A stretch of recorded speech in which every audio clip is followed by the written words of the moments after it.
Sir, నా పేరు సంజీవ్ అండి. నేను లైఫ్ ఇన్సూరెన్స్ ఏజెంట్ని, శ్రీరామ్ లైఫ్ ఇన్సూరెన్స్ ఏజెంట్ని.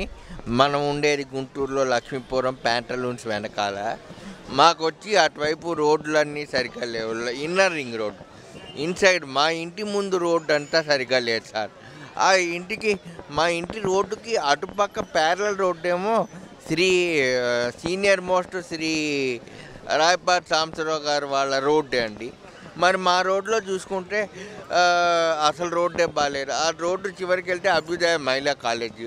మరి పిల్లలు ఈ పక్కన చూస్తే మా ఇంటి పక్కనే చైతన్య కాలేజ్, అటు పక్కన చూస్తే కొద్ది దూరంలో చూస్తే భాష్యం వాళ్ళ కొత్తగా ఎడ్యుకేషన్ ఇన్స్టిట్యూషన్స్ పెట్టారు. మరి ఆ రోడ్లన్నీ సిమెంట్ రోడ్లు చేస్తామని అన్నారు సార్. ఆ రోడ్లన్నీ సిమెంట్ రోడ్లు చేస్తా ఉన్నారు. మరి ఇప్పుడు దాకా రోడ్లు చేయలేదు సార్. కాలువలు కూడా సరిగ్గా లేవు. ఏమైనా వాటర్ వస్తే రోడ్డు మీద అంత నీరు. ఒక రోడ్డు అని ఆ రోడ్డు పర్టికులర్ అన్నీ నేను చెప్పట్లా. ఏ రోడ్డుకి వెళ్ళినా సరే రోజు తిరిగే రోడ్డే అవ్వచ్చు అది. కానీ మాకు పక్కనే ఉన్న రోడ్డు మీద మాత్రం సిమెంట్ రోడ్డు వేశారు. జస్ట్ మాకు ఒక 2 మినిట్స్ దూరంలో ఉన్న రోడ్డు మాత్రం సిమెంట్ రోడ్డు వేసారు. మా రోడ్డు మాత్రం వదిలేశారు. జాయింట్ కనెక్టివిటీ రోడ్స్ వదిలేసి అదేదో ఆ రోడ్డు స్ట్రైట్గా వెళ్ళిపోతే చంద్రమౌళి నగర్ మెయిన్ రోడ్డుకి వెళ్తాం. ఇటువైపు ఏమో స్ట్రైట్గా వచ్చేస్తే లక్ష్మీపురం బృందావన్ గార్డెన్స్ ఈ మెయిన్ రోడ్డు మీదకి వస్తాము. అంటే ఆ కనెక్టివిటీ రోడ్డే ఇంపార్టెంట్ అంటే సైడ్ ప్యారలల్ రోడ్స్ ఎందుకు ఇంపార్టెంట్ కావు చెప్తున్నాను సార్. మనిషికి బ్రెయిన్ ఒకటే ఇంపార్టెంట్ అంటే hands, legs, other body parts important కాదని ఎలా చెప్తాము? మరి ఇది కూడా అలాంటిదే కదా, ఆలోచించాలి.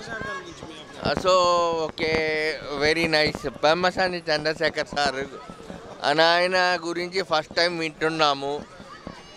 ఆయన ఎప్పుడో అమెరికాలో సెటిల్ అయ్యారు. ఓకే, ఆయన మన గుంటూరు వాస్తవులే ఒకప్పుడు.